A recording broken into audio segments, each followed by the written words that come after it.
Bonjour à tous, aujourd'hui on se retrouve avec Monsieur Sadjé, le président de la SPA de Toulouse, et on va lui poser quelques questions pour qu'il nous présente cette association.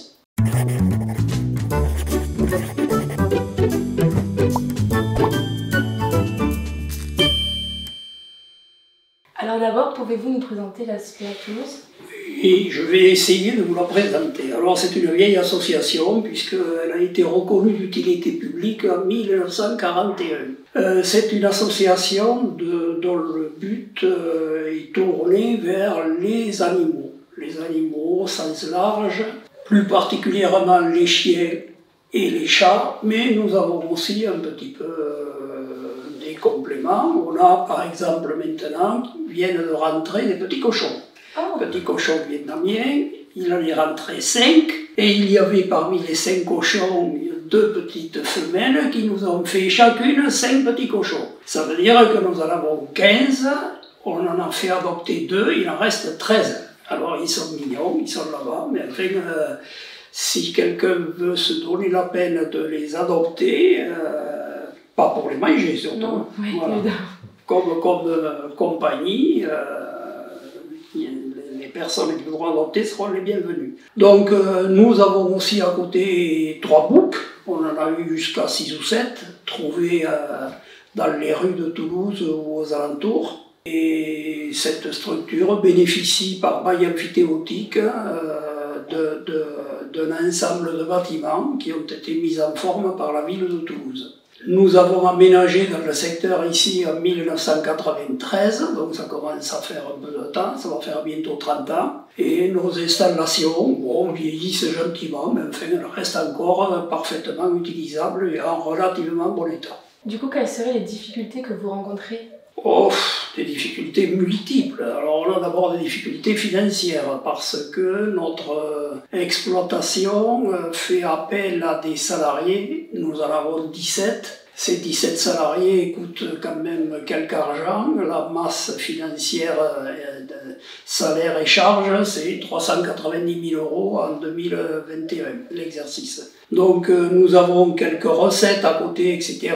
Mais nous n'avons aucune subvention. Donc les rentrées que nous avons sont liées à notre travail. Nous avons après des apports d'aide par des bénévoles qui viennent passer de leur temps, qui viennent promener des chiens, qui viennent aider parfois au nettoyage, qui nous aident à faire adopter, enfin, etc., qui participent donc à la vie du refuge.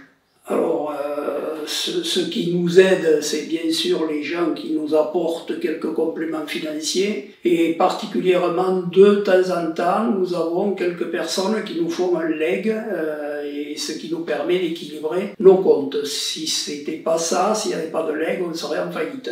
Donc arrêtez. D'accord. Voilà. Du coup, comment nous et ceux qui regardent la vidéo pourraient vous aider, mis à part les... Nous aider déjà, c'est nous faire connaître. C'est ce que on fait comme ça, c'est éventuellement nous apporter une aide complémentaire à travers des prestations diverses. En particulier, on est en recherche dans l'immédiat de personnes qui seraient à même de nous aider par du bricolage, pas compliqué, mais des grillages à fixer, des poignées de porte à réparer, ce style de petits travaux pour lesquels en plus on a des difficultés à trouver des artisans. Parce que les artisans, bien sûr, ça ne les intéresse pas trop de se déplacer pour venir réparer un grillage ou des choses de cette importance-là. Nous aider ensuite de diverses manières, à travers de la communication, à travers notre journal que l'on peut éventuellement nous aider à mettre chez les notaires, enfin, etc. Il y a tout un tas de petites tâches qui ne sont pas toujours faciles à réaliser avec nos moyens et pour lesquelles on peut nous aider. Et quel serait le processus pour devenir un bénévole? Pour être bénévole, il s'agit de remplir un petit document qui ne demande pas grand-chose, si ce n'est l'habituel, l'état civil, l'adresse, vérifier que la personne a une assurance responsabilité civile. Pour ce qui est de se rapprocher des animaux, un petit peu de formation, parce que nous avons en fourrière parfois des animaux dont il faut non pas se méfier, mais il faut savoir s'approcher avec des règles qu'il vaut mieux connaître avant de se faire éventuellement mordre.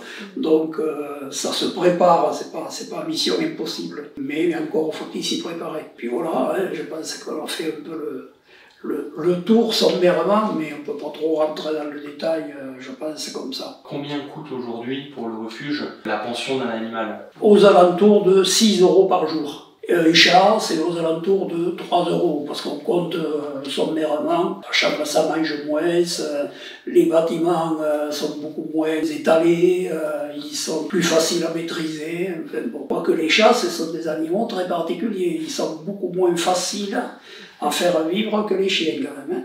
Ils sont stressés, souvent ils arrivent, ce sont des petits sauvageons, parce qu'ils ont été récupérés en bordure des rues ou des espaces publics, et quand ils viennent chez nous, ils ne sont pas forcément tous civilisés, entre guillemets. Donc il faut passer du temps à les câliner, autant que faire se peut, à les habituer à côtoyer les humains sans avoir peur, enfin, etc. Mais on y arrive, et ils méritent vraiment d'être civilisés, entre guillemets. Comment ça se passe de manière générale quand une personne vient adopter un animal ici?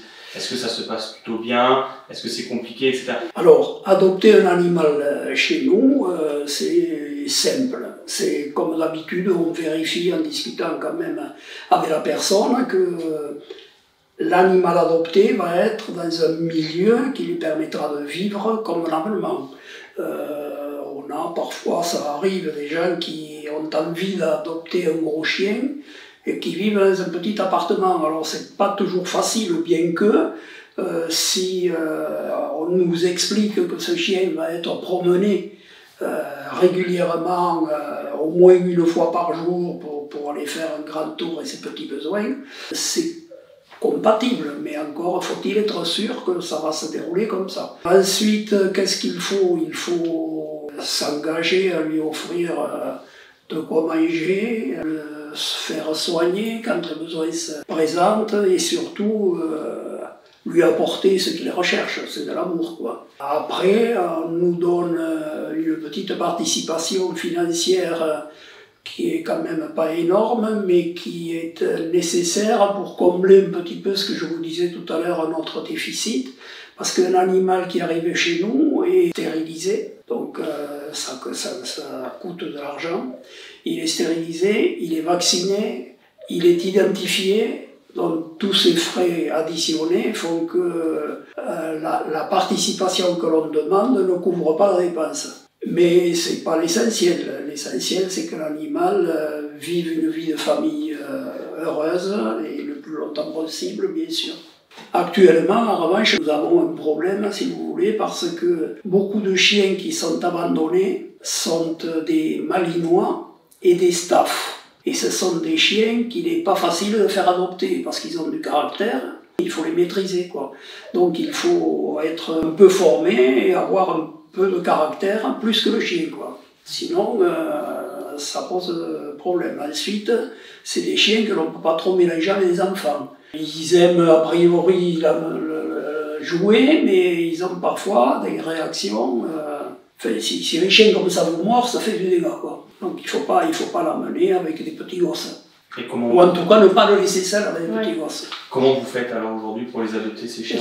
On essaie de les faire adopter, on vérifie que les gens sont aptes à les récupérer. Il faut avoir un espace, il faut être clôturé, il faut y mettre beaucoup d'attention. Alors on essaie après de contacter les personnes qui ont adopté pour voir si ça se déroule bien. Alors il y en a quelques-uns qui partent et pour lesquels tout se passe bien, il y en a d'autres qui reviennent parce que les gens ne peuvent pas les garder.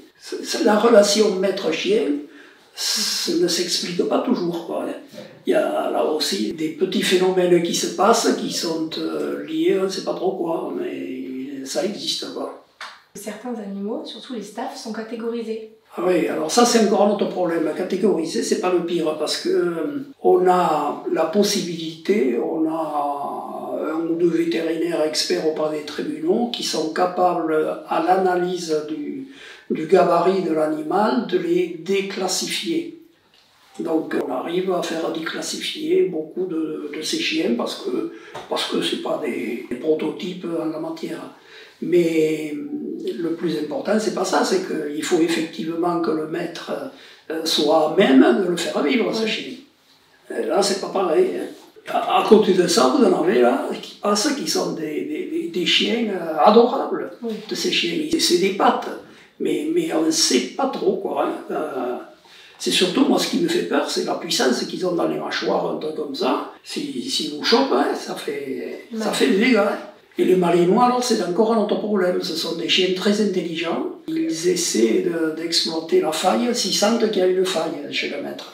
C'est des chiens qu'il faut faire travailler. Ils sont un peu calibrés pour ça. Alors, on en a quelques-uns, pas beaucoup, les pauvres, qui partent à la gendarmerie. Et je crois qu'il faut qu'ils aient 2 ans au maximum, ou quelque chose comme ça. Ils les testent.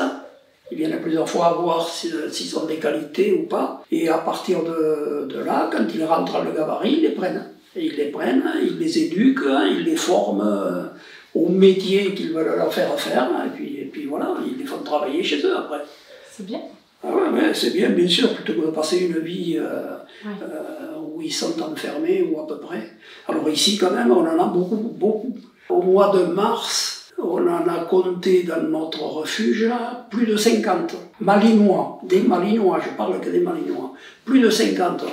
On arrive à un moment d'ailleurs maintenant, là, on est en phase, je pense qu'ils l'ont mis en application, où on dit quand les gens veulent abandonner un Malinois, on ne le prend pas. Quoi. On ne peut plus les prendre, si on les prend, c'est pas pour les euthanasier, sinon comment on fait là? En plus chez nous, on n'euthanasie pas. Donc à un moment donné, quand c'est plein, on ne peut pas faire autrement. Quoi. Et alors c'est devenu un chien à la mode. Pourquoi? Je ne sais pas, je ne comprends pas, je ne sais pas trop expliquer. Mais merci beaucoup. Non, mais avec C'est plaisir. intéressant. Revenez. On reviendra.